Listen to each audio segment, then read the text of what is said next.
Ya,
insya Allah kita akan segera mulai kajian kita pada malam hari ini.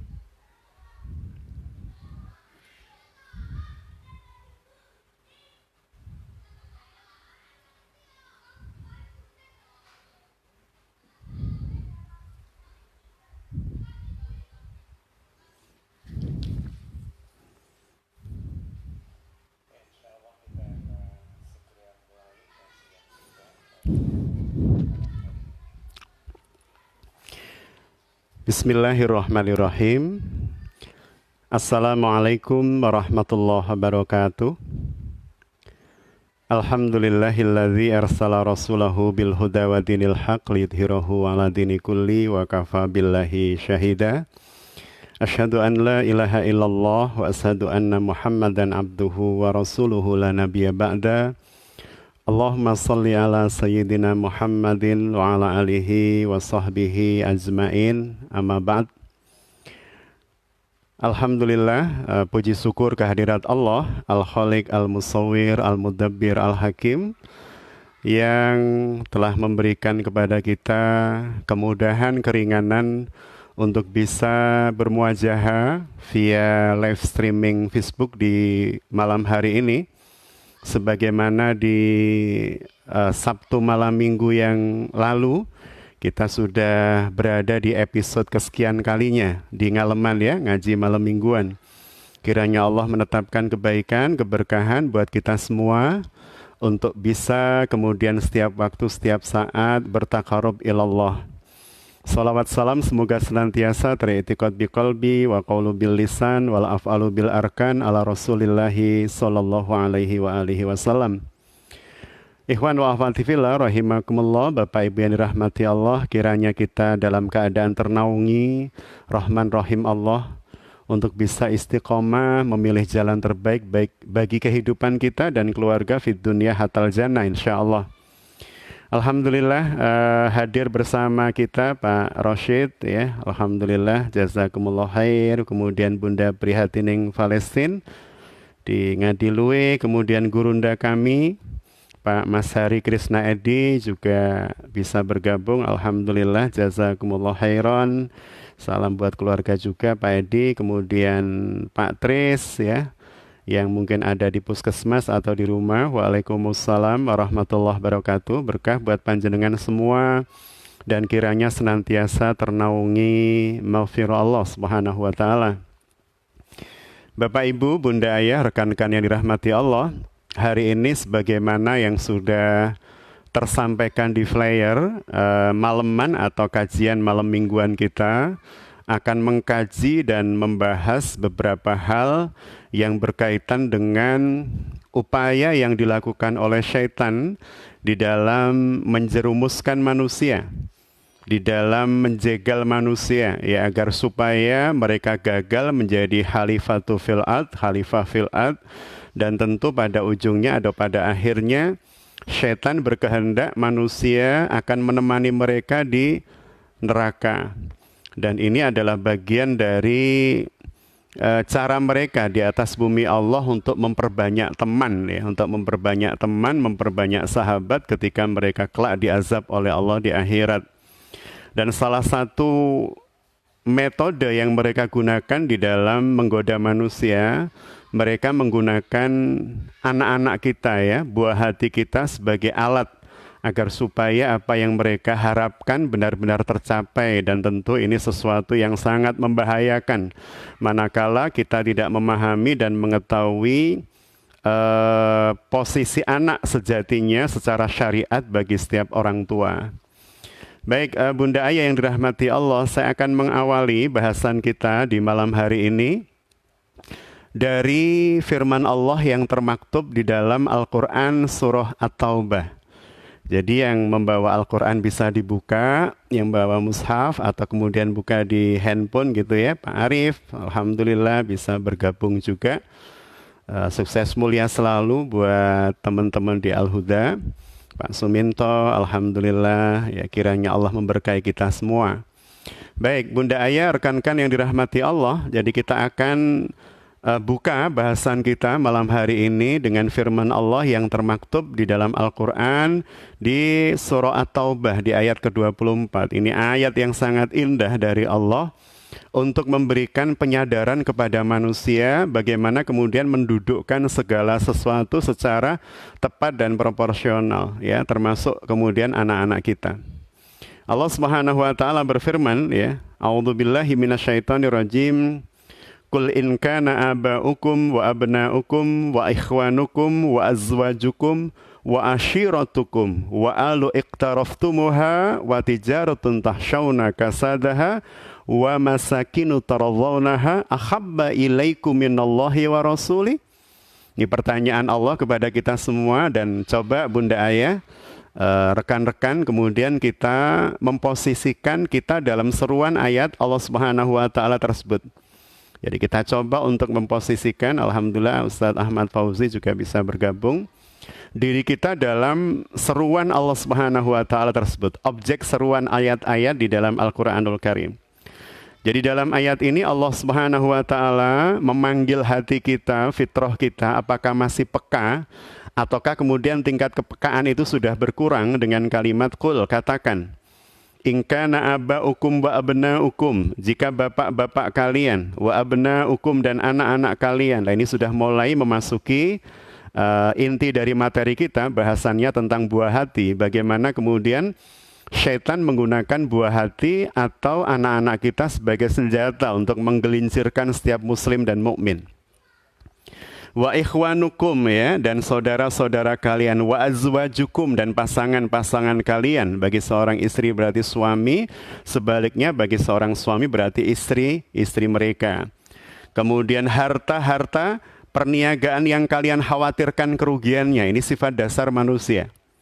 Bahkan dalam ekonomi kontemporer, ya, dalam ekonomi konvensional, kita kenal sebuah kaidah, modal kita keluarkan sekecil-kecilnya dan keberuntungan kita dapatkan sebesar-besarnya. Bisa dibayangkan. Ini konsep ekonomi modern yang kemudian dianut oleh banyak ekonom. Bagaimana kemudian modal itu kita keluarkan sesedikit mungkin dan kemudian keuntungan kita dapatkan sebanyak mungkin. Sehingga yang terjadi biasanya eksploitasi tanpa batas. Sehingga yang terjadi biasanya menghalalkan segala cara. Kemudian dilanjutkan oleh Allah Subhanahu wa taala dengan kalimat dan tempat tinggal yang kalian sukai, wa masakinu tardhawnaha. Ya, maskan, tempat-tempat tinggal yang tardhawnaha, kalian sukai. Ahabba ilaikum minallahi wa rasuli. Semua itu lebih kita cintai dibanding Allah dan Rasulnya, bapak kita, anak kita, ya, pasangan hidup kita, dan seterusnya. Perniagaan yang kita takutkan kerugiannya, tunggangan-tunggangan kita, kalau dulu kuda, unta, sekarang mobil, motor, dan seterusnya. Apakah kemudian itu kita lebih cintai dibanding dengan Allah dan Rasul-Nya? Ini pertanyaan Allah kepada kita semua. Dan cobalah Bunda Ayah, ya Bapak Ibu, saudara-saudaraku merasakan kita sebagai objek seruan Allah. Kita sedang diseru, ditantang oleh Allah, ditanya. Ya. Kemudian wajihadin fisabilihi, dan apakah kemudian lebih kalian cintai semua itu dibanding jihad di jalan Allah Subhanahu wa taala? Fatarabbasu hatta ya'tiyallahu bi amri. Kalau semua itu lebih kita cintai dibanding Allah dan Rasul-Nya dan jihad di jalan Allah, maka tunggulah sampai Allah mendatangkan keputusannya. Wallahu la yahdil qaumal fasiqin, dan Allah tidak memberikan petunjuk kepada orang-orang yang fasik. Sungguh sebuah ayat yang oleh Allah Subhanahu wa taala, Bunda Badriah alhamdulillah bisa gabung. Ayat yang digunakan oleh Allah Subhanahu wa taala untuk mengetuk rasionalitas kita dan hati kita. Betapa Allah ingin mengatakan kepada kita, coba bandingkan kecintaan kalian kepadaku, dibandingkan kecintaan kalian kepada orang tua kalian, dibandingkan kecintaan kalian kepada anak-anak kalian, dibanding kecintaan kalian kepada pasangan kalian, dibandingkan kecintaan kalian terhadap rumah kalian, perniagaan yang kalian khawatirkan kerugiannya, dan seterusnya.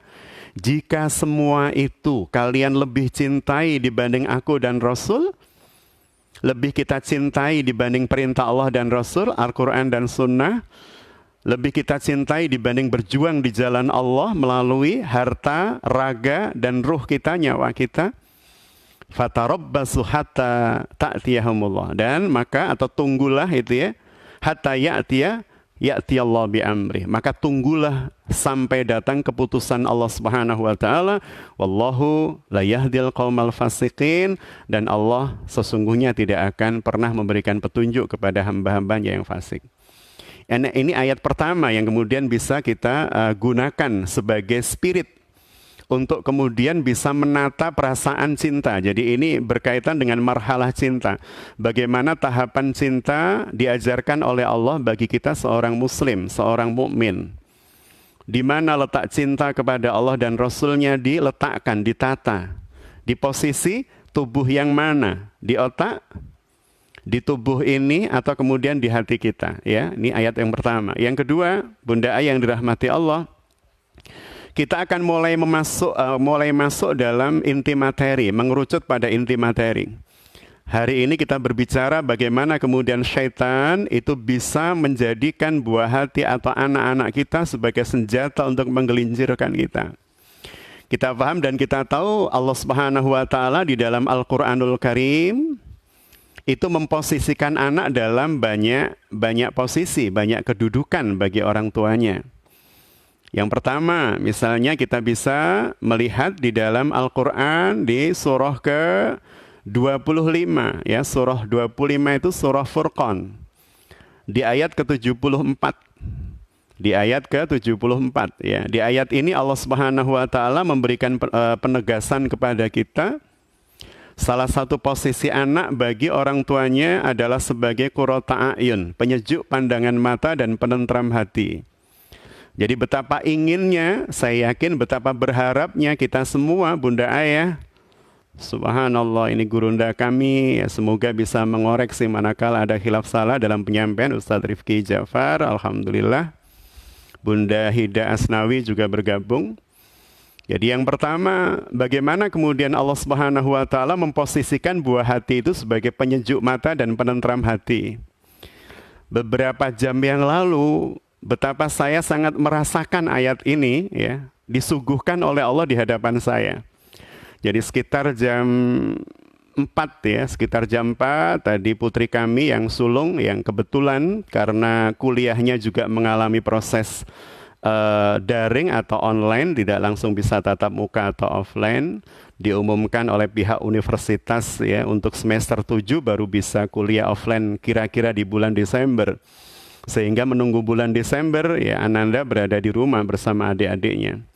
Jam 4 tadi, putri kami yang sulung ya sempat ngobrol, ya ngajak ngobrol kami, tiba-tiba membawa tabletnya dan kemudian mengatakan, Bi, alhamdulillah, ya hari ini saya dapat ilmu baru tentang diri saya, katanya. Hari ini saya mendapat informasi baru tentang diri saya. Saya tanya, kenapa, Nduk? Atau ada apa, Nduk?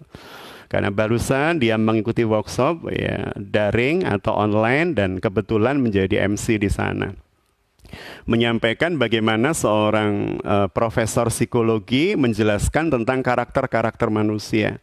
Sampai kemudian putri kami menyampaikan ada hal-hal yang saya tidak ketahui sebelumnya, tidak bisa gali dan seterusnya, kemudian saya dapatkan dalam forum itu. Saya dengarkan penjelasan dari sang profesor dan seterusnya. Ketika kemudian perbincangan itu menjadi asyik, ya kurang lebih sampai hampir maghrib, ya selesainya bisa dibayangkan jam 4 sampai hampir setengah 6, berarti 1 jam lebih kami berdiskusi panjang. Saya merasakan sebagaimana Nabiullah Ibrahim alaihissalam pernah merasakan. Jadi ketika Nabiullah Ibrahim alaihissalam misalnya di dalam Al-Quran surah Saffat ya di ayat ke-102, dan mumpung ini juga jelang Zulhijjah, ya jelang Zulhijjah kita akan segera memasuki bulan Zulhijjah ya. Selamat datang Mas Yunus, ya alhamdulillah bisa gabung, semoga berkah selalu. Jadi di dalam surah As-Saffat ya, saya tadi benar-benar merasakan bagaimana ruh ayat ini ketika berdiskusi dan berdialog dengan putri kami. Kalau di dalam surah As-Saffat 102 Allah Subhanahu wa taala menyampaikan falamma balagha ma'ahu sa'ya. Kata-kata ini yang kemudian benar-benar saya dapatkan ruhnya tadi ketika berdiskusi dengan anak. Maka tatkala anak itu sampai pada umur sa'ya ya, sanggup berusaha, berikhtiar. Anak yang sudah mulai mendapatkan kematangan menuju dewasa ya, peralihan dari masa remaja menuju dewasa, dia sudah melewati fase anak-anak. Ternyata kedudukan anak itu menjadi teramat sangat indah di dalam hati seorang ayah atau seorang ibu atau bagi orang tua ketika dia sudah mulai diajak diskusi, bisa diajak diskusi. Bisa diajak ngobrol tentang hal-hal yang menarik dalam kehidupan mereka. Bisa diajak berdiskusi tentang masa depan mereka. Bisa diajak berdiskusi tentang pribadi mereka, karakter mereka. Apa yang kemudian harus ditambal, apa yang kemudian harus diperbaiki. Sampai 1,5 jam hampir tidak terasa kami ngobrol, berdiskusi tentang konsep pembentukan karakter manusia, bagaimana Allah mencipta. Siapa-siapa saja tokoh psikolog ya di dalam sejarah Islam, muncul nama Imam Al-Ghazali ya, dan nama-nama lain. Dan bahkan barusan saya juga dapat pelajaran dari Ananda ketika menjelaskan tentang konsep karakter manusia oleh seorang profesor muslim dari luar yang bernama Profesor Malik Badri. Jadi bagaimana kemudian Nabiullah Ibrahim alaihissalam merasakan kasih sayang itu membuncah ketika bertemu dengan seorang Ismail yang balagha ma'ahu sa'ya, yang sudah sampai pada usia kesanggupannya berikhtiar, berpikir, berdiskusi, ngobrol dengan ayahnya.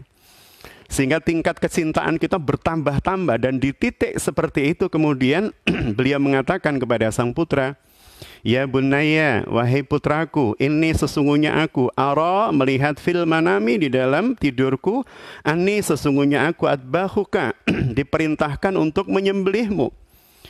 Dan kalimat yang indah dari Ibrahim alaihissalam adalah fandur madza tara, fandur madza tara ya. Maka kemudian beliau mengatakan, maka fikirkan, renungkan, madza tara, apa pendapatmu. Ini menunjukkan bahwa posisi Ismail adalah posisi yang sudah bisa diajak ngobrol. Alhamdulillah Pak Ahmad Khairi juga bisa hadir, Mas Rahmatullah Kabasyah. Jadi bagaimana kemudian dalam posisi ketika Ibrahim sudah melihat putranya itu bisa diajak ngobrol, bisa diajak bertukar pikiran, bisa diajak berdiskusi, sehingga tingkat cintanya pasti membuncah-buncah, meluap-luap. Tapi justru di titik itulah kemudian Allah menguji, sebagaimana firman Allah di At-Taubah 24 tadi. Bagaimana kemudian kita meletakkan marhalah cinta itu secara tepat, marhalah cinta itu secara benar. Bagaimana kemudian kita bisa meletakkan kesejatian cinta itu secara benar. Di mana posisi ayah, di mana posisi anak, di mana posisi saudara, di mana posisi pasangan hidup, rumah kita, tunggangan kita, perniagaan yang kita takutkan kerugiannya, jika harus dibandingkan dengan Allah dan Rasul-Nya, jika harus dibandingkan dengan jihad di jalan Allah, maka di mana letak mereka, posisi mereka. Wabil khusus hari ini kita berbicara tentang anak-anak kita. Bunda-bunda Smart Mustaqim, alhamdulillah, selamat bergabung, berkah selalu. Jadi kita sedang belajar bagaimana mencintai anak secara tepat dan benar. Dari sosok manusia yang kemudian kita kenal dengan lakop atau sebutan Khalilullah atau Khalilur Rahman, kekasih Allah atau kekasih Sang Maha Kekasih, Ibrahim alaihissalam. Dan di dalam ayat ini Allah Subhanahu wa taala menyampaikan justru di titik kecintaan Ibrahim itu bertambah-tambah, membuncah luar biasa, sebagaimana yang tadi saya sampaikan ketika saya ngobrol dengan putri kami yang sudah semester 7 berkuliah di psikologi, dan pembicaraan kita tentang hal-hal yang berkait dengan ilmu psikologi Islam, sehingga kemudian menjadi tanpa terasa 1,5 jam kami berdiskusi. Dan ba'da maghrib setelah itu sang adik menanyakan tentang Hagia Sophia, tentang hilangnya peta Palestina yang ada di peta dunia dan seterusnya. Dan itu kemudian menjadikan kecintaan orang tua semakin membuncah-buncah, meluap-luap. Tapi sejatinya di titik itulah kemudian ujian itu justru diberikan oleh Allah Subhanahu wa taala. Karena ketika kemudian cinta itu mulai tumbuh, terpupuk ya, mekar dan seterusnya, maka lihat di mana akarnya itu berawal atau berasal. Apakah dia berasal dari akar keimanan? Ya, kecintaan itu bersandar pada keimanan, atau kecintaan berdasar pada kebanggaan yang bersifat madiyah, bersifat materi. Bangga karena anak kuliah, katakan misalnya di perguruan tinggi terbaik di Indonesia, atau bahkan mungkin di Asia Tenggara, atau bahkan 5 besar dunia dan seterusnya. Ataukah kemudian bangga anak kuliah dimanapun, tetapi cara berpikirnya, cara merasanya, syuurnya, terbentuknya perasaan, cara berbicaranya, semuanya mengarah pada hal-hal yang bermanfaat. Atau kalaupun kemudian tidak bermanfaat, minimal hal yang mubah, dan itu pun kemudian minim yang dibicarakan akan hal-hal yang mubah dalam hidupnya.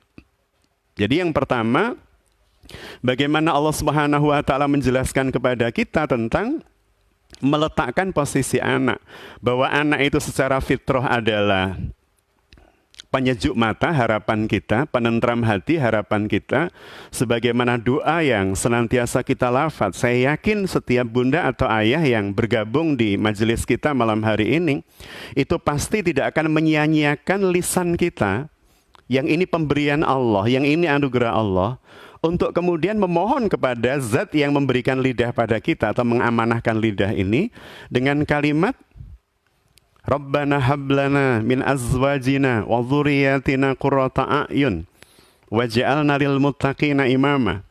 Kita bermohon kepada Allah Subhanahu wa taala, wahai Rabbi, kalimatnya bukan Allahumma tapi Rabbana, wahai Rabb.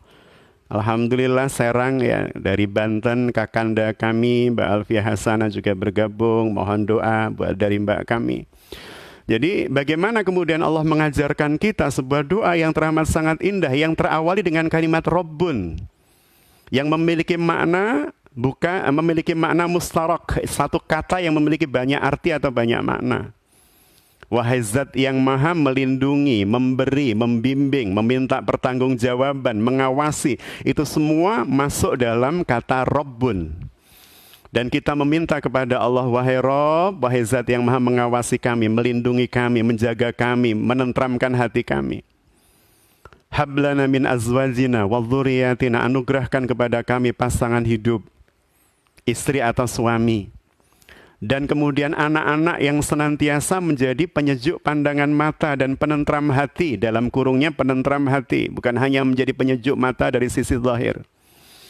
Bahkan kemudian diakhiri dengan kalimat, dan jadikanlah kami pemimpin orang-orang beriman. Ini menunjukkan kalimat motivasi, bahwa setiap mukmin, bahwa setiap muslim itu harus memiliki harapan dan keinginan untuk menjadi yang terbaik di dalam keimanan dan ketakwaan. Kita tidak berbicara tentang overconfidence, ya, percaya diri yang berlebihan, tapi ini bagian dari syariat Allah yang menyerukan dan memotivasi kita. Jangan hanya jadi orang baik tetapi terbaik. Jangan hanya menjadi orang beriman tetapi yang terbaik dalam keimanan. Waj'alna lil muttaqina imama, dan jadikanlah kami ya Rabb sebagai pemimpin orang-orang yang bertakwa. Bukan pengikut, bukan bagian dari orang bertakwa, tapi pemimpin dari orang yang bertakwa. Artinya Allah berkehendak kita menjadi leader. Bunda Nur Hayati, selamat bergabung. Sahabat kami di Mojokerto, Mas Didi, subhanallah ya, Ustadz Didi juga bergabung. Jazakumullah khair. Jadi ini gambaran yang luar biasa dari Allah tentang posisi anak buat kita semua, yang merupakan amanah dan anugerah. Maka cara mensyukurinya, ya, di poin pertama ini, jadikan, didiklah, bimbinglah, doakan agar supaya mereka bisa menjadi penyejuk mata dan penentram hati. Artinya ketika kita bermohon, pada saat yang sama perilaku kita menunjukkan harapan atas permohonan itu. Bermohon agar supaya anak menjadi penyejuk mata, berarti perilaku kita didorong atau kita dorong untuk kemudian menjadi teladan mereka. Agar supaya memilihkan sekolah terbaik untuk mereka. Agar supaya memilihkan lembaga pendidikan terbaik buat mereka, agar supaya memberikan doa-doa terbaik untuk mereka dan seterusnya. Ini wujud dari keseriusan kita berdoa kepada Allah Subhanahu wa Ta'ala. Sama dengan kalau saya bermohon kepada Allah, ya Rabbi, pada saat masih sekolah dulu SMA katakan, ya Rabbi mudahkan saya, Allahumma yassiru wa la tu'assiru, mudahkan saya dan jangan engkau sulitkan besok pada saat saya ujian matematik. Pada saat yang sama, saya sama sekali tidak belajar matematik. Ini menunjukkan ketidakadanya keselarasan antara doa yang saya lafadzkan dengan perilaku saya. Maka tentu tidak seperti itu yang diharapkan. Ketika saya berdoa, Rabbana hablana min azwajina wa dzurriyyatina qurrata a'yun, pada saat yang sama perilaku saya menunjukkan support saya atas doa itu. Seperti yang saya sampaikan tadi, mendidik dengan cara terbaik, bercerita dengan cara terbaik di hadapan mereka, ngobrol dengan kalimat terbaik, mendiskusikan materi-materi terbaik, memilihkan sekolah terbaik buat mereka, lembaga pendidikan terbaik buat mereka, mengawasi agar supaya mereka mendapat sahabat-sahabat terbaik di lingkungannya. Ini bagian dari upaya, usaha, dan ikhtiar kita untuk menjadikan mereka qurrata a'yun. Jadi ini posisi pertama yang setiap orang tua pasti berharap. Ya, selamat bergabung Bunda Lian Novita, alhamdulillah. Yang kedua, Bunda Ayah yang dirahmati Allah, Allah Subhanahu wa Ta'ala menjelaskan di dalam Al-Qur'anul Karim di surah Al-Kahfi di ayat ke-46. Surah ke-18 ayat ke-46 ya. Allah Subhanahu wa Ta'ala memberikan gambaran tentang anak buat kita semua. Jadi yang pertama tadi dia sebagai penyejuk pandangan mata dan penentram hati ya, dan bagaimana agar supaya kita tidak terjegal oleh setan, karena di titik itu setan akan memainkan perannya dengan cara yang luar biasa. Kadang teramat sangat halusnya tanpa terasa kita melakukan hal-hal yang tidak tepat ya, hal-hal yang salah di dalam proses pembimbingan dan pendidikan anak-anak kita. Yang kedua, ikhwan wa akhwati fillah, Bunda Ayah yang dirahmati Allah, Allah Subhanahu wa Ta'ala menjelaskan di dalam Al-Qur'anul Karim Al-Kahfi 46. Alhamdulillah, waalaikumsalam Bunda Paulina Widyasari juga bergabung. A'udzubillahi minasyaitonirrajim. Al-malu wal banun zinatul hayatid dunya wal baqiyatus salihah. Jadi Allah Subhanahu wa Ta'ala menyampaikan al-mal, ya, harta benda kita yang kita punya, kita miliki, dalam tanda petik ya, dititipkan oleh Allah kepada kita, wal banun, ya, dan anak-anak kita. Kita lihat bagaimana kemudian Allah mensejajarkan ya dengan waw a'taf antara al-mal dan banun, ya, antara harta dengan anak-anak. Harta itu kan difungsikan sebagai hal yang menghias diri kita, yang membuat diri kita tampak lebih indah, lebih cakep, mungkin lebih berwibawa, mungkin lebih di hal-hal yang lain. Dan kemudian ternyata posisi anak juga kadang seperti itu. Ya, senior kami Bunda Indira Mudi juga hadir ya. Alhamdulillah bisa bergabung, berkah selalu buat beliau dan keluarga. Jadi Allah Subhanahu wa Ta'ala menyampaikan bagaimana harta dan anak ini bisa bersejajar di dalam memposisikan dirinya pada diri seseorang, pada manusia. Kalau harta menjadi penghias diri, maka anak juga bisa menjadi penghias diri bagi orang tuanya. Ketika anak berperilaku baik, maka pada saat yang sama seperti orang tua ketika memiliki anak seperti itu, seperti orang tua yang dihiasi dengan kebaikan tubuhnya, ya, fisiknya. Memiliki anak yang baik itu sama dengan memiliki perhiasan yang indah. Ketika kemudian memiliki anak yang berakhlak buruk, anak yang selalu menjadi problem maker dimanapun dia berada, maka sejatinya itu sama dengan orang tua yang mengenakan perhiasan buruk pada dirinya. Jadi Allah Subhanahu wa Ta'ala mensejajarkan posisi al-mal wal banun. Jika godaan manusia atas harta itu demikian luar biasanya, alhamdulillah Bapak Khairi dari Gondang juga bisa rawuh, selamat bergabung, sukses mulia buat panjenengan dan keluarga. Jadi jika kemudian harta itu bisa menjerumuskan manusia, dia bisa menjadi Tuhan-Tuhan selain Allah. Pada la ilaha illallah, ya, la ma'budah illallah. Tapi pada saat yang sama harta bisa menggantikan posisi Allah Subhanahu wa taala untuk ditakdiskan, disucikan, untuk disujud rukui dalam tanda petik, untuk dipuja muliakan dan seterusnya, untuk diistimewakan, untuk menjadi yang pertama di dalam hati dan pikiran manusia. Maka pada saat yang sama anak pun berada pada posisi tersebut. Senior kami Bapak Cecep Muhammad Yasin alhamdulillah juga bisa hadir. Jadi bagaimana kemudian Allah Subhanahu wa taala menjelaskan posisi anak ya dengan perhiasan itu setara dan sama dalam banyak hal, Dilanjutkan oleh Allah Subhanahu wa taala zinatul hayatid dunya. Jadi perhiasan dan anak-anak itu adalah sesuatu yang akan menjadi ya perhiasan kita. Harta dan anak-anak itu akan menjadi perhiasan bagi kita di bumi Allah ini. Jadi harta maupun anak itu memiliki fungsi yang setara ya. Untuk kemudian menjadi perhiasan bagi orang tuanya. Punya anak baik, maka seperti kita menggunakan perhiasan yang baik. Punya anak buruk ya, perilakunya dan seterusnya, maka seperti kita menggunakan perhiasan yang buruk dilihat oleh orang. Maka seringkali banyak orang yang menjadi pemuja harta sekaligus juga akan menjadi pemuja anak-anak mereka dalam tanda petik. Wal baqiyatus shalihah, dan Allah Subhanahu wa taala memberikan penegasan kepada kita. Ya, Pak Khairi dari Masjid Al-Fatah Gondang juga hadir alhamdulillah. Jadi bagaimana kemudian Allah memberikan penegasan kepada kita semua bahwa yang kekal itu adalah amal soleh. Bukan masalah anak kita kuliah di mana, bukan masalah anak kita mengambil jurusan apa, bukan masalah anak kita bekerja di mana, bukan masalah deret gelar anak kita sampai seberapa panjang dan banyak. Tetapi lebih pada seberapa kemudian anak-anak kita dengan posisi dan porsinya itu bisa menciptakan amal-amal soleh ya, di tempat dia mendapatkan amanah. Kuliah di sebuah institusi, di sebuah institut, di sebuah sekolah tinggi, di sebuah universitas, dimanapun mereka sepanjang di situ dia bisa menjadi penebar kebaikan, amal soleh dan seterusnya. Mas Freddy, alhamdulillah jazakallah rawuh. Maka di titik itulah kemudian kebermanfaatan dia ya bagi kita di hadapan Allah Subhanahu wa taala kelak. Jadi sekali lagi di tempat manapun sepanjang kemudian dia menjadi sumber kebaikan dan kebermanfaat, maka di titik itulah sebenarnya anak itu bermanfaat buat kita fid dunya hatal akhirah.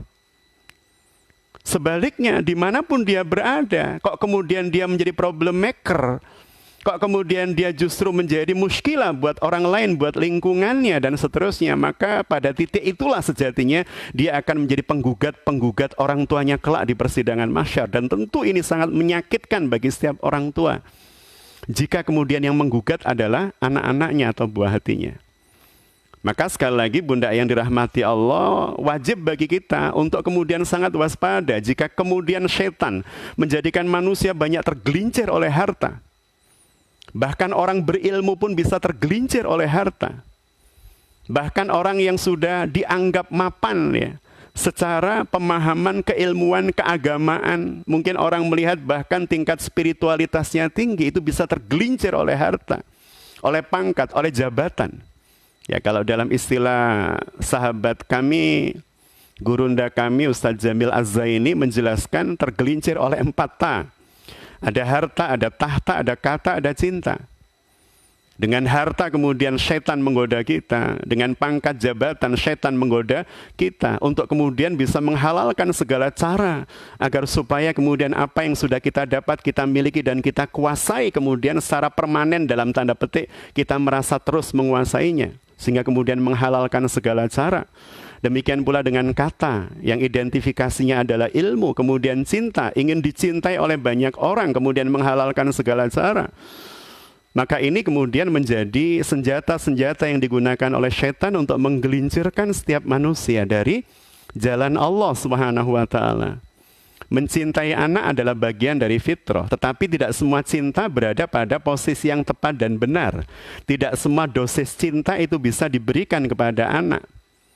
Sebagaimana yang sering saya sampaikan, betapa ketika kita melihat calon kupu-kupu ya dari ulat yang keluar dari kepompong melalui proses metamorfosa yang cukup panjang dan lama. Ini Bunda Poppy Teranian yang lebih paham dibanding saya karena ini fak beliau. Jadi bagaimana kemudian ulat ini kemudian bermetamorfosa dan kemudian menjadi seekor kupu-kupu. Betapa kemudian dia harus membuka kepompongnya dengan menggerakkan, kalau kita mungkin pundak itu ya, menggerakkan lengan kita untuk bisa keluar. Dan ketika kemudian dia bisa keluar, maka dia bisa menjadi seekor kupu-kupu yang teramat sangat indah. Tetapi ketika dalam proses keluar dan kita kasihan, kita ambil gunting, aduh kasihan nih. Agar supaya lebih mudah dia keluar, maka kepompongnya aku gunting. Maka dia tidak akan pernah menjadi kupu-kupu yang tangguh. Bisa jadi ketika kepompong itu kita gunting, dia kemudian keluar, terjatuh dalam keadaan tubuh yang lemah, tidak bisa terbang karena pundak atau tulang-tulang sayapnya tidak terlatih dengan baik, karena sejatinya itu proses yang Allah harapkan dan inginkan untuk kemudian menjadikan pundak dan tulang sayapnya kuat atau tangguh untuk terbang, dan akhirnya dia akan dimakan semut. Maka seperti itulah cinta yang diberikan tidak pada dosis yang benar dan tidak pada saat yang tepat. Ini gambaran betapa kemudian anak ya menjadi perhiasan bagi orang tua, sehingga kemudian seringkali orang tua itu saling berlomba untuk menunjukkan indahnya perhiasan yang mereka miliki dalam bentuk anak tadi itu. Obrolan-obrolan untuk saling menihilkan prestasi anak orang lain dan meninggikan prestasi anak kita. Oh, anak saya sekolah di sini. Oh, anak saya sekolah di sana, Bu. Dan di sekolah di sana itu kurikulumnya lebih bagus, lebih ini, lebih itu, dan seterusnya. Selamat bergabung Pak Imam Rifai, sahabat kami Mas Heri. Jadi ini gambaran-gambaran yang kemudian diberikan oleh Allah kepada kita untuk kemudian hati-hati. Jika selama ini banyak orang yang terjatuh karena mal, karena hartanya, ya terjatuh dalam artian dipelesetkan oleh setan untuk menjadi orang yang ujub, sombong, ya takabur dan seterusnya, maka anak pun kemudian dijadikan oleh setan sebagai senjata yang memiliki fungsi sama. Karena di dalam ayat ini disambungkan dengan waw a'taf yang menunjukkan kesetaraan antara mal dengan banun, antara harta dengan anak-anak. Jadi bagaimana kemudian setan memfungsikan anak sebagaimana kecintaan manusia atas harta. Ya, yang kemudian menjadi perhiasan mereka, semakin ingin menampakkan, semakin ingin menunjukkan, semakin ingin menonjolkan. Bahkan kadang kemudian terbumbui oleh kalimat-kalimat kebohongan hanya karena ingin menunjukkan betapa luar biasanya sang anak. Bahkan kemudian ada sekian banyak bumbu-bumbu yang dimasukkan dalam kisahnya hanya karena tidak ingin anaknya kalah prestasi dengan orang lain. Maka dalam perbincangan mengenai anak, bagaimana kemudian setiap orang tua akan bersaing untuk menunjukkan ini perhiasan terbaik saya, anak saya ini perhiasan terbaik saya. Maka Allah Subhanahu wa Ta'ala mencegah kita untuk mencintai secara salah atau menyalurkan cinta secara salah dengan kalimat wal baqiyatus shalihah. Karena sesungguhnya yang kekal itu bukan prestasi anak. Kok dia kemudian juara membaca puisi tingkat Jawa Timur, kok kemudian dia juara satu lomba qiraatul Quran ya, tingkat nasional dan seterusnya. Apalah artinya keseluruhan itu jika kemudian perilakunya tak membuahkan amal soleh. Jadi yang kekal yang akan menjadi pembela orang tuanya kelak di persidangan mahsyar adalah amal-amal soleh anaknya. Bukan tampilan fisik mereka. Bukan kepiawaian dan kepandaian mereka secara akademik. Bukan berarti saya kemudian menihilkan pentingnya prestasi-prestasi akademik buat buah hati kita. Itu adalah hal yang penting.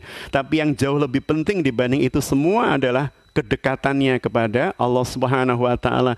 Tingkat bergantungnya dia kepada Allah Subhanahu wa Ta'ala. Ketika sedih kemana dia berlari, ketika galau kemana dia mengadu, ketika tersempitkan hati kemana dia curhatkan kesempitan itu. Maka kita belajar banyak dalam hidup kita sebagai orang tua, bahwa di dalam kehidupan kita, kita berhadapan dengan sekian banyak muskilah. Dan yang terpenting dari keseluruhan muskilah, ujian hidup, itu bukan ujiannya, bukan seberat apa, tetapi kemampuan kita di dalam memberikan jawaban yang benar atas ujian-ujian tersebut. Dan kemampuan kita untuk bisa menjawab benar ujian-ujian tersebut seringkali kemudian tidak kita dapatkan pelajarannya di bangku-bangku sekolah atau bangku-bangku kuliah. Sehingga secara umum ilmu tentang kehidupan itu jauh melampaui ilmu-ilmu akademik yang selama ini kita dapatkan di bangku-bangku sekolah atau kuliah. Meskipun ada ilmu-ilmu yang kita dapatkan di bangku-bangku sekolah yang kemudian memupuk, yang kemudian mengarahkan, yang kemudian memetakan ilmu hidup kita.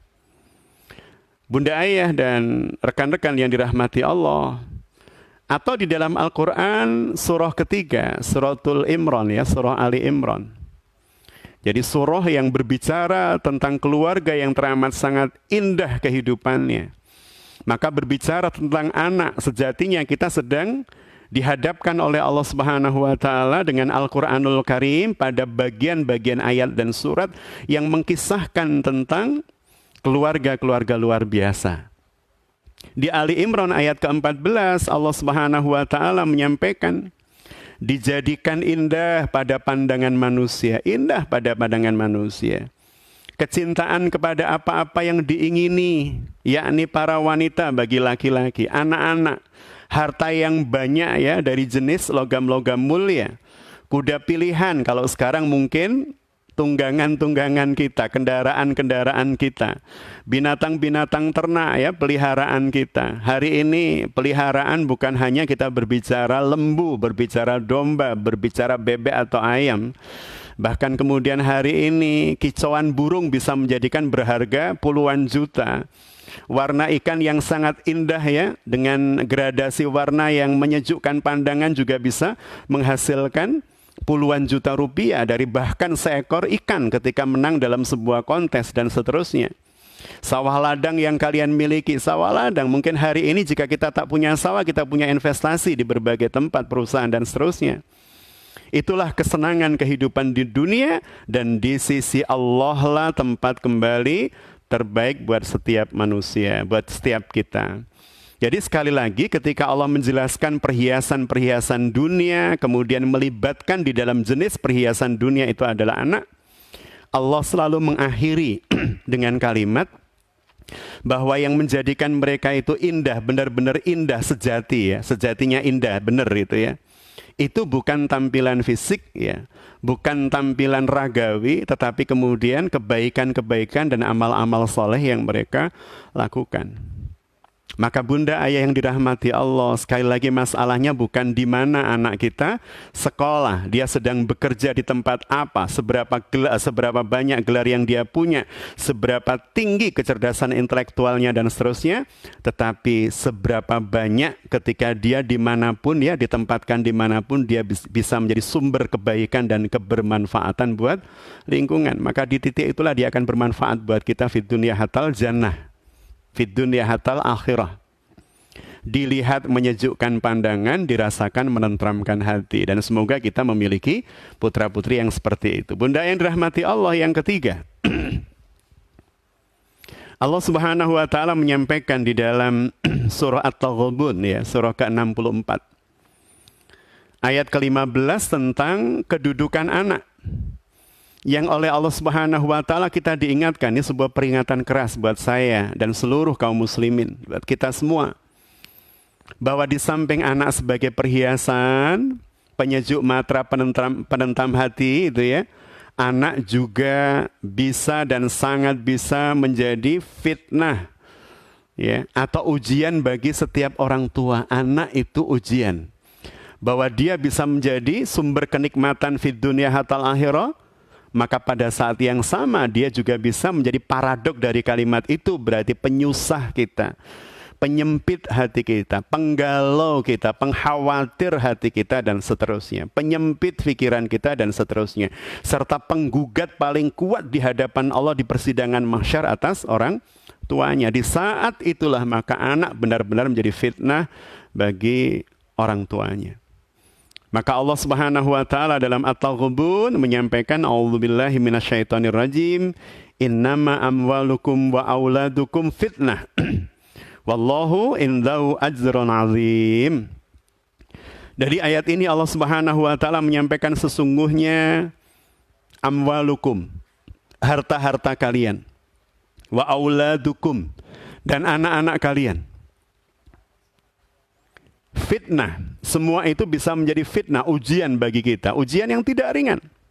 Bergantung pada tingkat kecintaan kita terhadap anak dan seberapa kemudian proporsionalitas cinta kita kepada anak dan kepada Allah Subhanahu wa taala. Dan kita nanti akan belajar dari manusia-manusia terbaik yang Allah sebutkan di dalam Al-Qur'anul Karim tentang bagaimana memposisikan dan meletakkan cinta secara benar agar supaya kemudian kita membuat syaitan itu ter-PHP itu ya, ter-PHP. Dia berharap tapi dia tidak mendapatkan apapun yang diharapkan dari kita. Jadi bagaimana kemudian setiap orang tua benar-benar harus berhati-hati bahwa anak itu kemudian diposisikan di dalam Al-Quran, salah satunya adalah batu sandungan buat orang tuanya untuk mendapat kebaikan, kemuliaan, baik di dunia maupun di akhirat. Bunda Ayah yang dirahmati Allah, Allah Subhanahu wa taala bahkan kemudian memungkas ayat ini dengan kalimat yang mirip dengan ayat-ayat yang sebelumnya saya sampaikan, baik di Ali Imran maupun Suratul Furqan. Di dalam ayat ini Allah Subhanahu wa taala menyampaikan di ujung ayatnya, wallahu indahu ajrun azim.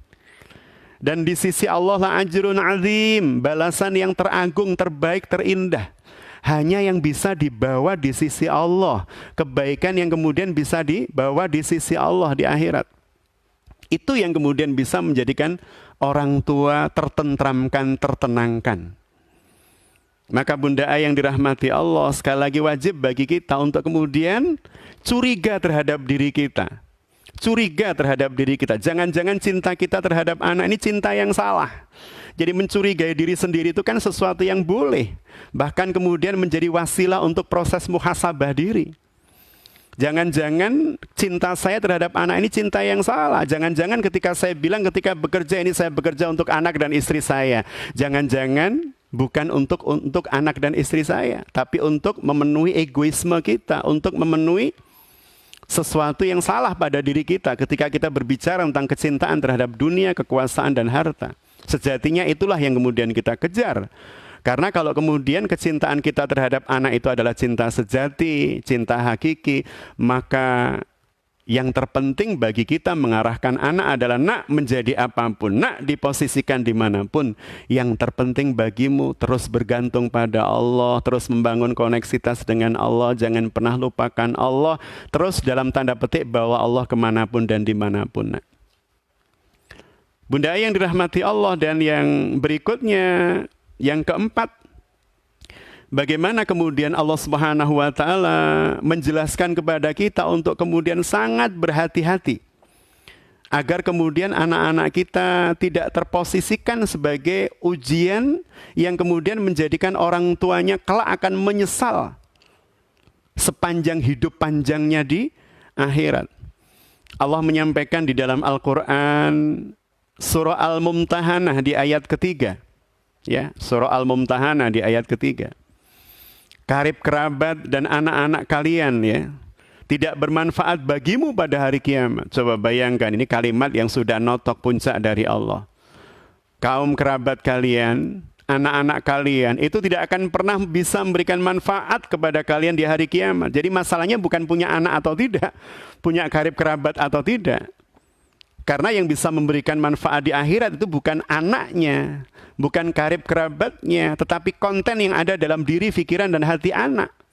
Tapi apa yang mengisi di dalam hati dan pikiran karib kerabat kita, itu yang kemudian bisa menolong kita. Dialah ya Allah yang akan memisahkan antara kalian. Allah yang kemudian memisah antara anak dengan orang tuanya di yaumul qiyamah, yaumul sa'ah, yaumul saqqah, yaumul ba'ts. Allah yang kemudian menjadikan anak tak lagi mengingat orang tuanya karena disibukkan dengan pertanggungjawaban dirinya di hadapan Allah. Demikian pula sebaliknya, orang tua tak akan lagi mengingat anak. Jangankan dalam situasi seperti ini. Biasanya saya tanyakan kepada jamaah dalam konteks yang lebih ringan, lebih kecil, lebih sederhana.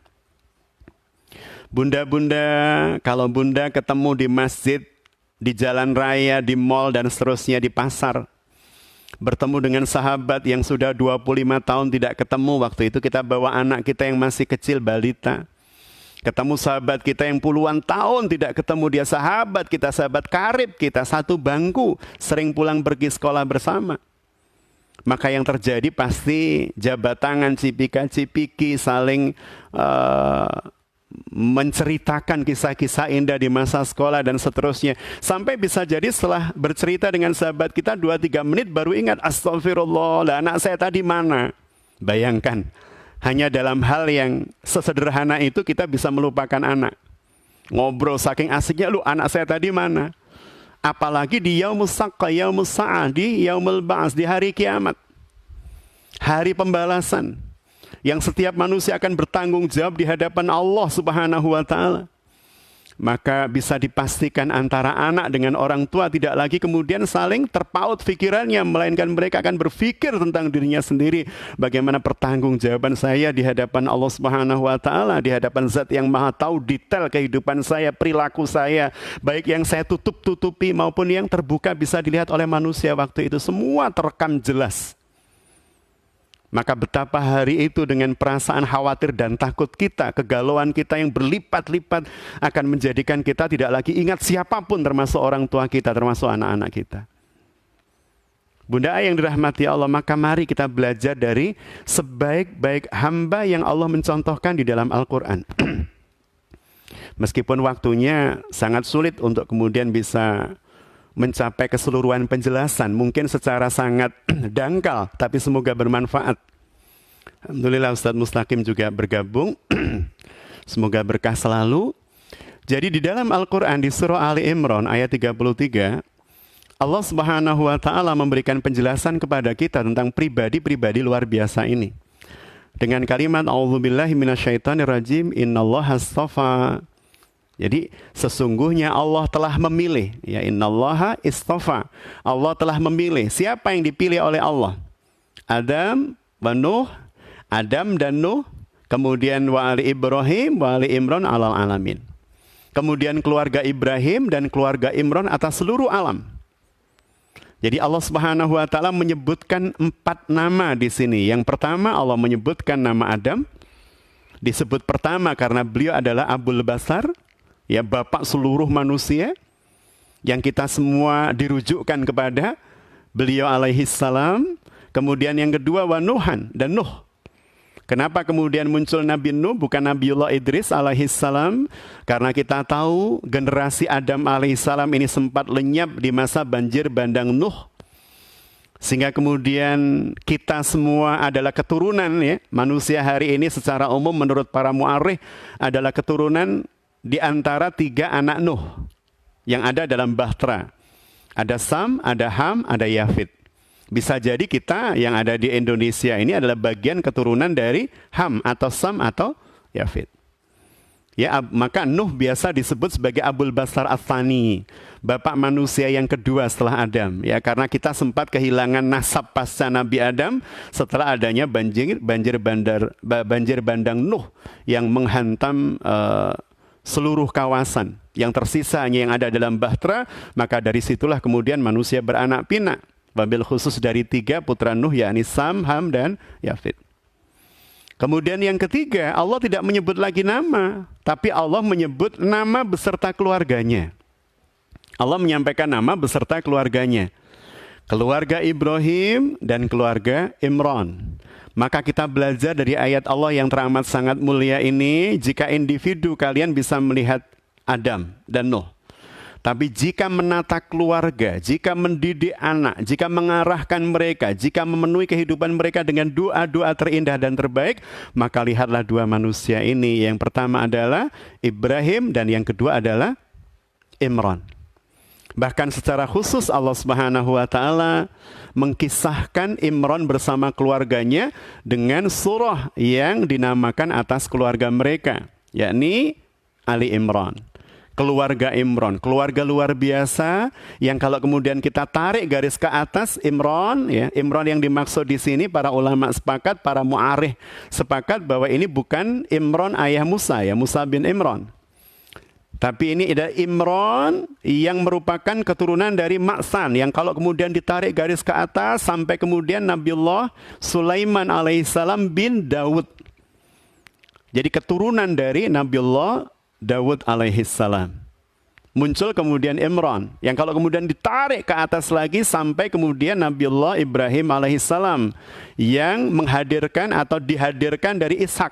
Nabi Ibrahim memiliki anak Ishak dengan Ismail. Keseluruhan nabi-nabi dari Bani Israel ini muncul dari Ishak alaihissalam karena Nabiullah Ishak memiliki anak Yakub, dan Nabi Yakub ini yang kemudian disebut di dalam Al-Quran sebagai Israel. Maka keturunan beliau disebut Bani Israel. Yang keturunan terakhir dari Bani Israel yang menjadi Nabi adalah Isa alaihissalam, putra dari Maryam, putri dari Imran. Maka kita lihat bagaimana kisah yang amat sangat menakjubkan dari keluarga Imran. Ketika sang ibu Hana, ya istri dari Imran, itu sedang hamil atau mengandung, maka kemudian beliau berazam, berjanji kepada Allah Subhanahu wa taala bahwa kelak anaknya ini akan dijadikan sebagai laki-laki. Pada awalnya beliau berharap laki-laki yang menjadi penjaga, yang menjadi orang yang mengabdi Allah di Masjidil Aqsa. Tapi kemudian ternyata yang muncul bukan anak laki-laki, melainkan anak perempuan. Wanita luar biasa yang diberi nama Maryam, yang kemudian diberikan oleh sang ibundanya kepada para petinggi agama yang ada di Masjidil Aqsa karena sang ayah sudah meninggal. Dan kemudian Allah Subhanahu wa taala menetapkan Zakaria. Zakaria ini dalam sebuah riwayat disebutkan sebagai saudara ipar dari Hana. Ya, saudara ipar dari Hana. Dan sebagian perawi periwayat menyebutkan bahwa Zakaria ini adalah menantu dari Hana. Cuman mayoritas kemudian menyebut dia adalah saudara ipar dari Hana, yang nantinya akan menjadi pendidik dari Maryam. Sebuah kisah yang insya Allah nanti akan kita lanjutkan pada paparan di Sabtu berikutnya. Bagaimana detail keluarga Imran dan bagaimana detail keluarga Ibrahim, agar supaya kemudian benar-benar kita dapatkan informasi secara rinci dan lebih detail, agar kiranya makna dan hikmahnya juga kita dapatkan dan bisa kita realisasikan dan aplikasikan dalam proses pendidikan anak-anak kita. Sekilas itu berkait dengan tentang bagaimana kemudian syaitan menjadikan anak-anak kita sebagai bahan untuk menggoda ya orang tuanya. Katakan hal yang paling mudah dan sederhana sebagai kesimpulan agar supaya penjelasan ini lebih bisa mudah diterima. Anak kita masuk sekolah, kemudian melihat sahabat atau temannya memegang gadget baru, ya handphone bermerek baru, handphone dengan kualifikasi dan spek yang jauh lebih tinggi dibanding rata-rata yang dimiliki oleh teman-temannya. Kalau kemudian anak itu menjadi fitnah, maka ketika dia melihat, kemudian dia pengen dia sampaikan pada orang tuanya, ayah, abah, papa, temanku tadi loh bawa gadget seperti ini dan itu. Papa kan begini dan begitu lebih dibanding orang tuanya. Pa belikan gadget ini dan itu dan seterusnya. Maka jika kemudian orang tua terpengaruhi oleh hal-hal seperti itu, maka pada saat itulah anak telah menjadi sumber ketergelinciran kita dari jalan Allah. Maka tentu yang seperti ini harus kita hindari, maka tentu yang seperti ini harus kita jauhi. Kita terus bermohon kepada Allah diberikan kekuatan, kesabaran, keluasan hati, kecemerlangan di dalam memahami syariat Allah dan Rasul-Nya untuk kemudian mendidik anak-anak kita sesuai dengan apa yang dikehendaki oleh Allah Subhanahu wa taala dan Rasulullah sallallahu alaihi wasallam. Demikian Bapak Ibu yang dirahmati Allah, di jam 21:04 ini kita sudah sampai di ujung ngaleman ngaji malam mingguan. Insya Allah kita akan lanjutkan di Sabtu depan dengan bahasan yang lebih rinci berkaitan dengan bagaimana Imran mendidik anak-anaknya, atau Hannah ya lebih tepatnya, karena pada saat ibunda Hannah ini melahirkan Maryam, sang ayah sudah meninggal, Imran sudah meninggal. Berarti Maryam terlahir dalam keadaan yatim, sehingga kemudian nanti akan dipasrahkan kepada Nabi Zakaria untuk mendidiknya, membimbingnya dan seterusnya. Kita akan belajar bagaimana manusia terbaik dicetak oleh Allah Subhanahu wa taala dengan sistem robbani, langsung dengan kurikulum langit pada dua keluarga, yakni Imran dan Ibrahim. Kiranya bermanfaat dan mohon maaf jika ada khilaf salah yang kami sampaikan. Mohon pelurusan dari para gurunda jika ada dalil-dalil yang kurang tepat di dalam penyampaian. Terima kasih. Kiranya bisa menjadi orang tua terbaik buat putra-putri dan buah hati kita, dan kiranya Allah mengumpulkan kita semua fid dunya hatal jannah insyaallah. Billahi taufik wal hidayah, wallahul muwaffiq ila aqwamit thoriq. Assalamualaikum warahmatullahi wabarakatuh.